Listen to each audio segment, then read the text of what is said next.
get ready, because things kick off strong right from the first minute. The episode opens with a major twist. Guard number 11 finds out that the rebellious player 246 is actually the father of the sick child she used to see at the amusement park. Shocked by the revelation, she offers him a deal. If he wants to make it through, he has to follow her plan. Right after that, she knocks him out and scans his chip to make it look like he's been taken out of the game. In the next scene, the guards enter the dormitory carrying a coffin. The elderly woman, her son, and player 120 approach, clearly worried. They sense that Gi-hun might be inside. When they open it, their suspicions are confirmed. It's him! They manage to bring him back, and as soon as he wakes up, the tension skyrockets. Just like we saw in the previews, Gi-hun confronts the guards, demanding answers. Why is he still here? Eventually, they handcuff him to a bunk to keep things under control. Then, the focus shifts to the ship where the undercover police officer is traveling. The crew starts getting suspicious. One of the crew members has vanished without a trace. We know the captain is behind it all, but the rest have no clue. Secretly, the captain contacts the frontman for new instructions. He warns him, if the island is compromised, everyone must be sent straight to the lobby. Meanwhile, the officer suggests heading back to the mainland to reorganize the mission. At the same time, the frontman is already getting everything ready. The VIPs are about to arrive.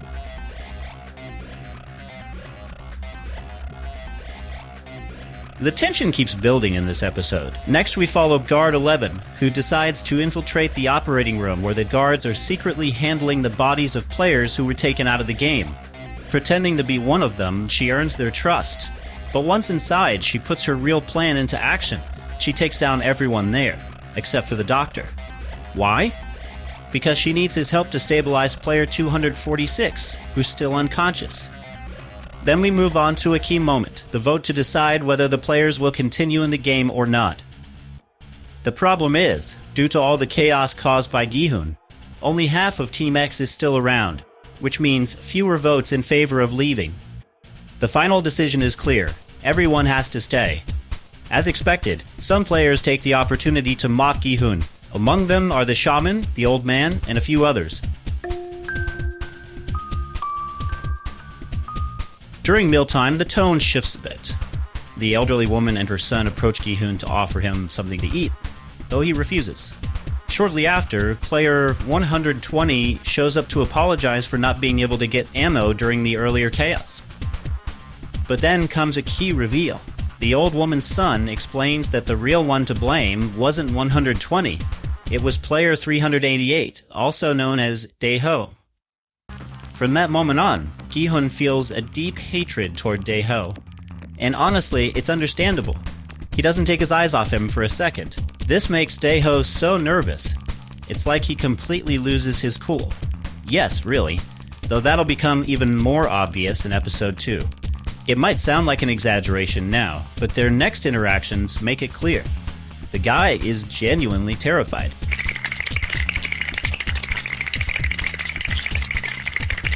We're back with the undercover officer. Now we see him working on a plan to investigate several nearby islands. Right then, Gi-hun's old friend shows up to talk to him. He admits he has a bad feeling about the ship's captain, but the officer doesn't think much of it and brushes him off without paying much attention. However, the next day, Gi-hun's friend decides to take matters into his own hands. Instead of sticking with the officer, he chooses to follow his own path, not fully trusting what's happening on board. Oh no! Oh no! Meanwhile, the next game is about to begin. After a short break, the participants are led into a new room. There, each one is randomly given a ball. It can be either red or blue. This small detail will decide their fate in the upcoming challenge. A game of hide and seek, but with a serious twist. Those who get a blue ball must either hide or find their way out of a massive maze. Each of them is given a special key that might help them on their mission, or maybe not. On the other hand, the ones with a red ball have a very different role. Their job is to hunt down the blue players and take them out. To do that, the guards hand them a rather sharp gift. Now the game turns into a full-on chase.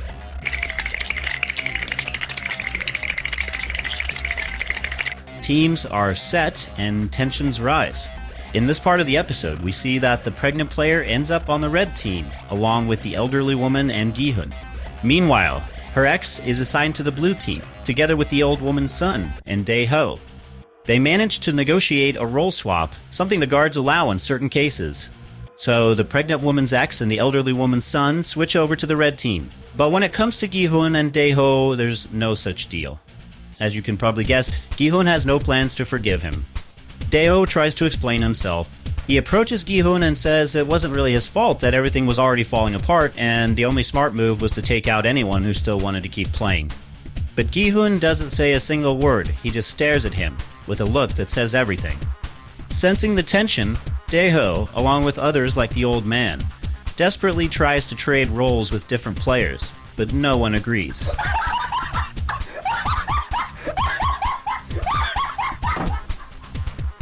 And the game begins. The blue team is the first to enter the maze. They have just 2 minutes to hide or find a possible way out. This is when we see that the pregnant player is really struggling physically, so the elderly woman and player 120 decide to help her. That moment sparks a small alliance between the three of them. Meanwhile, the pregnant woman's ex also finds someone to team up with. He joins Nam Yu, better known as player 124, or Thanos' buddy, who clearly has his own agenda and doesn't seem to have any problem following through with it. And that wraps up Chapter 1.